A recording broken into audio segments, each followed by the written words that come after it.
जब आपको देखो, आपको आपने जेब कतरों को तो देखा होगा। जेब कतरा सबसे पहले क्या करता है?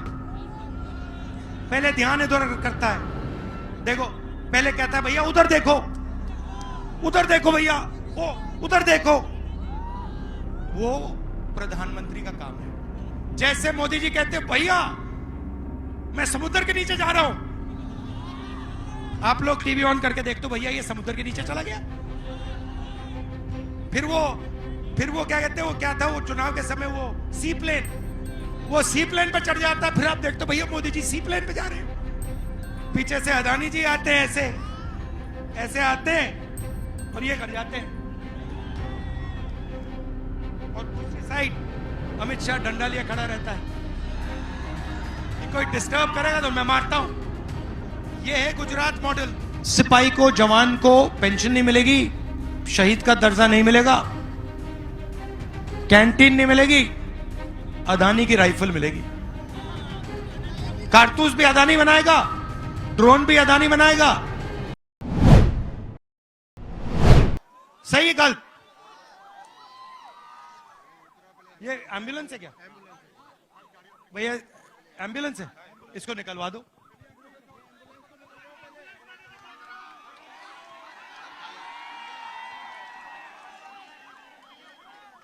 भैया रास्ता बना दीजिए।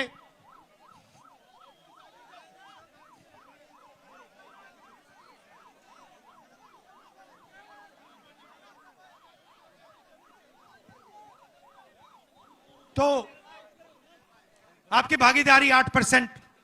अच्छा, पिछड़े कितने हैं हिंदुस्तान में? पिछड़े लोग कितने हैं? 50%। दलित कितने? 15। माइनॉरिटी कितने? 15। गरीब जनरल कास्ट के कितने लोग? 5%। तो सब जोड़ो तो 90% हो जाता है, ठीक है? मगर अभी मैं आदिवासियों की बात करता हूं। हिंदुस्तान की सबसे बड़ी कंपनियों की लिस्ट निकालो, 200 सबसे बड़ी कंपनियां जो हिंदुस्तान के धन को कंट्रोल करती हैं। नाम आपने सुने होंगे। पहले नंबर पे कौन है? अदानी। दूसरे नंबर पे कौन है? आप जानते हो, नाम जानते हो, 200 हैं। उनकी मालिकों के लिस्ट में आदिवासियों के कितने नाम? एक नाम है, एक नाम नहीं है। मीडिया में, मीडिया की कंपनी में, मीडिया के बड़े बड़े जो रिपोर्टर हैं उनके लिस्ट में आदिवासी कितने? कभी देखा आपने टीवी पे? पिछड़े वर्ग का कोई देखा? आदिवासी का ही देखा? दलित देखा? तो 200 सबसे बड़ी कंपनियों में 90% का कोई आदमी नहीं। मीडिया में 90% का कोई आदमी नहीं। सही? प्राइवेट अस्पतालों में आप जाते हो, सर्जरी होती है, पैसा देते हो, लाखों रुपए देते हो, जेब से देते हो ना? प्राइवेट अस्पतालों के मालिकों में आदिवासी कितने? कोई नहीं। पिछड़े कितने? दलित कितने? गरीब जनरल कास्ट के कितने? ठीक है, चलो कॉलेज यूनिवर्सिटी की बात करते हैं। प्राइवेट कॉलेजेस जो है, बड़े बड़े यूनिवर्सिटियां हैं, इनके मालिकों में आदिवासी कितने? दलित कितने? पिछड़े कितने? तो आप हो कहां? आप हो 8%, पिछड़े 50%, दलित 15%, माइनॉरिटी 15%, 90% है आपकी आबादी। आप हो कहां? भागीदारी कहां है आपकी? ना आप कॉर्पोरेट्स में हो, ना आप मीडिया में हो, ना आप प्राइवेट अस्पतालों को चलाते हो, ना आप प्राइवेट कॉलेज यूनिवर्सिटी को चलाते हो। तो ठीक है, फिर आप कहोगे नहीं भैया हमारे लोग तो ब्यूरोक्रेसी में हैं, ब्यूरोक्रेसी में है हमारे लोग। दिल्ली की सरकार को, हिंदुस्तान की सरकार को 90 लोग चलाते हैं, आईएएस अफसर हैं, उनकी लिस्ट मैंने निकाली। जो हिंदुस्तान के बजट को बांटते हैं, मतलब ये सड़क का पैसा जो आता है ना, वो लोग निर्णय लेते हैं। नेशनल हाईवे बनती है, वहां पे वो लोग निर्णय लेते हैं कि भैया इतना पैसा हम गुजरात की नेशनल हाईवे में डालेंगे, सेना में इतना जाएगा, स्वास्थ्य में इतना जाएगा। ये 90 लोग डिसीजन लेते हैं। नरेंद्र मोदी नहीं लेता, ये 90 लोग लेते हैं। इनमें से आदिवासी कितने? एक है। मैंने चेक किया, एक बंदा है, उसको कोने में बैठा रखा है।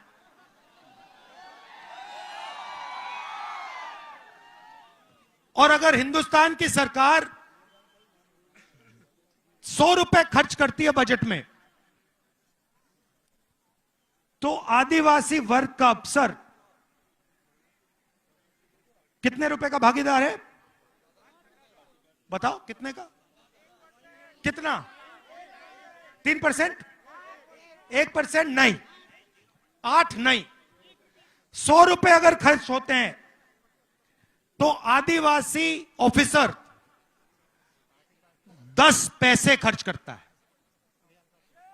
100 में से 10 पैसे आपके, और आपकी आबादी 8%।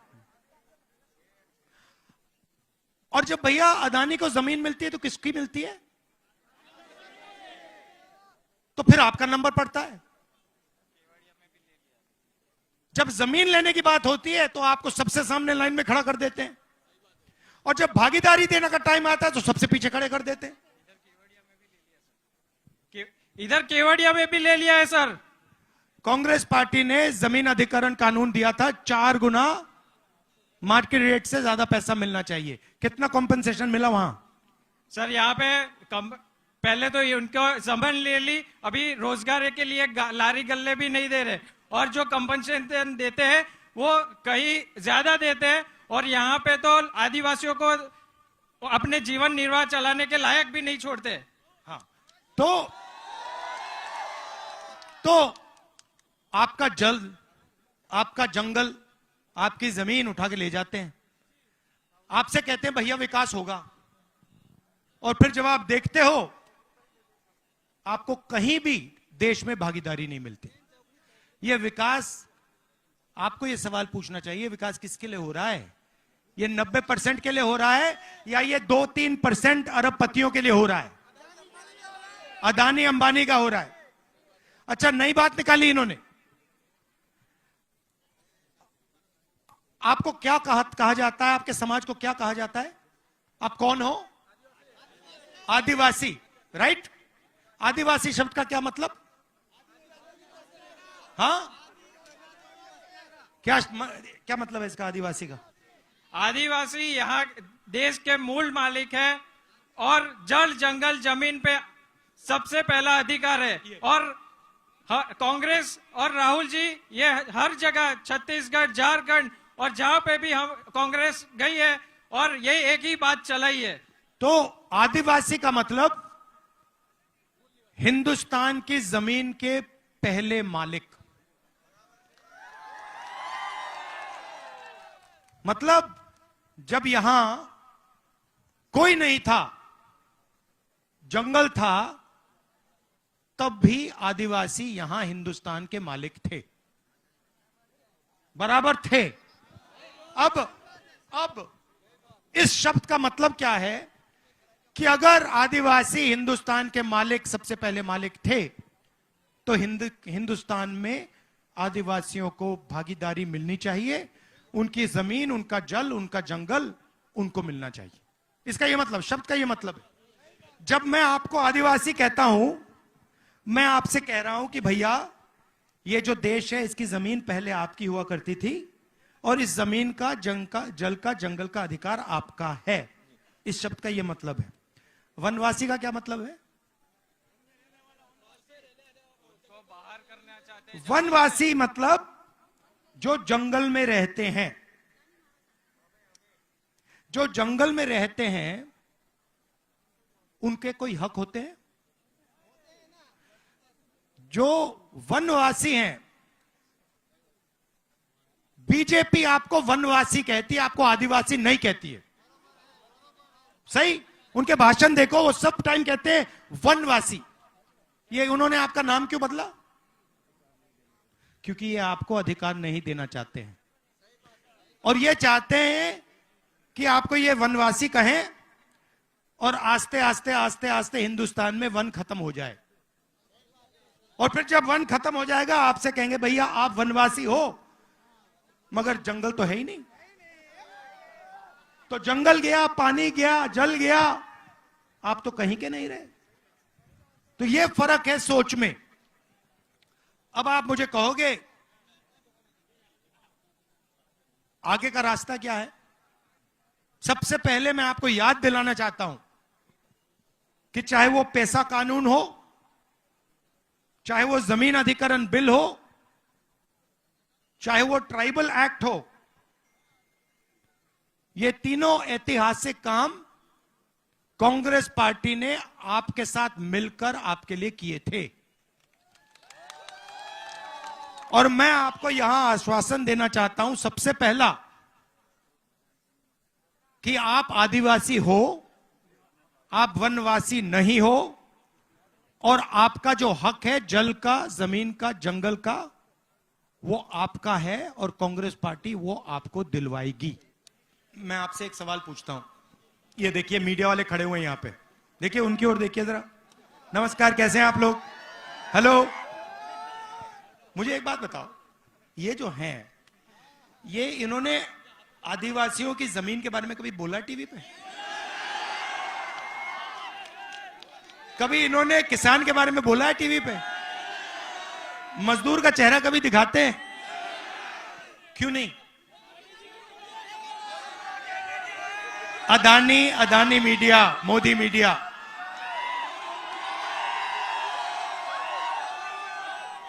ये आपका ध्यान इधर उधर करते हैं। जब आपको देखो, आपने जेब कतरों को तो देखा होगा। जेब कतरा सबसे पहले क्या करता है? पहले ध्यान इधर करता है। देखो, पहले कहता है भैया उधर देखो, उधर देखो भैया, ओ उधर देखो। वो प्रधानमंत्री का काम है। भाइयों और बहनों, उधर देखो, थाली बजाओ, इधर फोन चलाओ, वो देखो भैया, उस साइड देखो। आप लोग इधर उधर देखते रहते हो, आप देखते रहते हो। सच्चाई है। जैसे मोदी जी कहते हैं भैया मैं समुद्र के नीचे जा रहा हूं, आप लोग टीवी ऑन करके देखते हो, भैया ये समुद्र के नीचे चला गया। फिर वो क्या कहते हैं, वो क्या था, वो चुनाव के समय वो सी प्लेन, वो सी प्लेन पर चढ़ जाता है, फिर आप देखते हो भैया मोदी जी सी प्लेन पे जा रहे हैं। तो आपका ध्यान इधर उधर करता है। पीछे से दूसरा आता है, पीछे से अदानी जी आते हैं, ऐसे आते हैं और ये कर जाते हैं। और दूसरी साइड अमित शाह डंडा लिया खड़ा रहता है कि कोई डिस्टर्ब करेगा तो मैं मारता हूं। ये है गुजरात मॉडल, यही है गुजरात मॉडल। ये यहां शुरू हुआ था और अब ये पूरे देश में फैला दिया इन्होंने। तो इसको रोका भी यही जाएगा।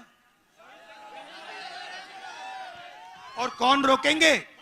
आप लोग रोकोगे, गरीब लोग रोकेंगे, किसान, दलित, आदिवासी, पिछड़े, ये लोग रोकेंगे। सही बात है। और ये रुकेगा, देख लेना।